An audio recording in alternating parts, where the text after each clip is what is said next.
Assalamualaikum warahmatullahi wabarakatuh, Sobat Gofur Advokat dimanapun berada.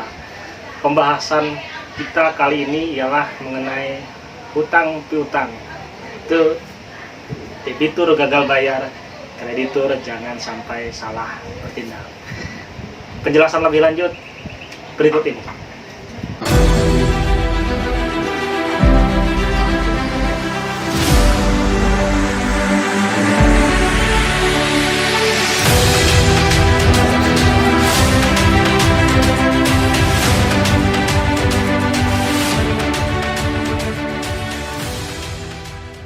Baiklah Sobat Gofur dimanapun berada, apakah itu yang disebut dengan kreditur?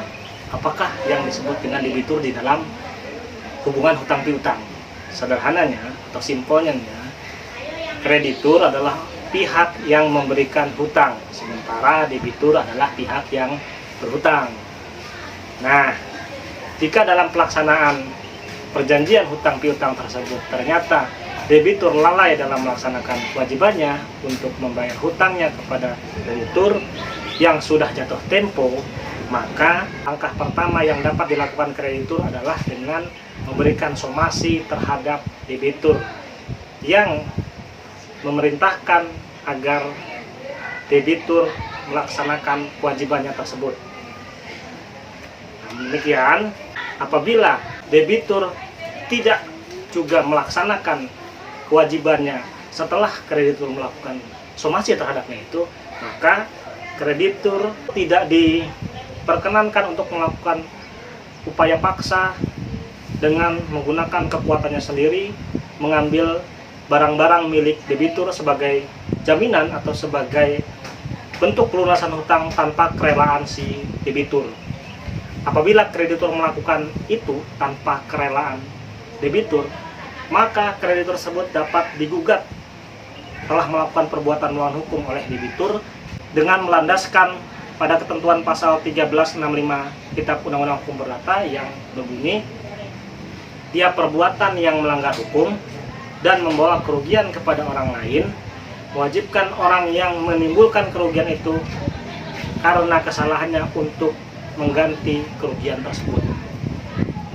Apabila tindakan kreditur juga disertai dengan kekerasan atau ancaman kekerasan, kreditur juga dapat dijerat secara pidana sebagaimana dimaksud dalam pasal 368 KUHP tentang perampasan. Nah, apa yang bisa dilakukan oleh kreditur untuk memulihkan kerugiannya itu? Ia setelah somasi diabaikan oleh debitur, maka upaya yang dapat ditempuh oleh kreditur tersebut ialah dengan mengajukan gugatan perdata prestasi terhadap debitur melalui kepaniteraan pengadilan negeri di mana debitur berdomisili atau bertempat tinggal. Atau apabila di dalam perjanjian hutang piutang tersebut antara debitur dan kreditur telah memilih tempat penyelesaian yang tetap pada suatu pengadilan negeri tertentu, maka di pengadilan negeri yang dipilih tersebutlah gugatan itu diajukan. Lalu apakah mungkin kreditur menempuh upaya pidana atas tindakan debitur tersebut? Jawabannya mungkin. Apabila terjadinya hutang piutang tersebut diakibatkan suatu rangkaian kebohongan atau tipu muslihat, atau si debitur menggunakan martabat palsu, nama palsu, atau kedudukan palsu, maka kreditur dapat menempuh upaya pidana terhadap debitur dengan melaporkan debitur tersebut dengan dugaan tindak pidana penipuan sebagaimana dimaksud dalam pasal 378 KUHP dengan ancaman pidana penjara paling lama 4 tahun. Demikianlah sekilas mengenai pembahasan kita terkait hutang piutang dan langkah-langkah apa yang dapat dilakukan oleh kreditur agar ia tidak salah atau agar ia tidak terjerat hukum atas tindakan-tindakan yang memungkinkan keliru ia lakukan itu.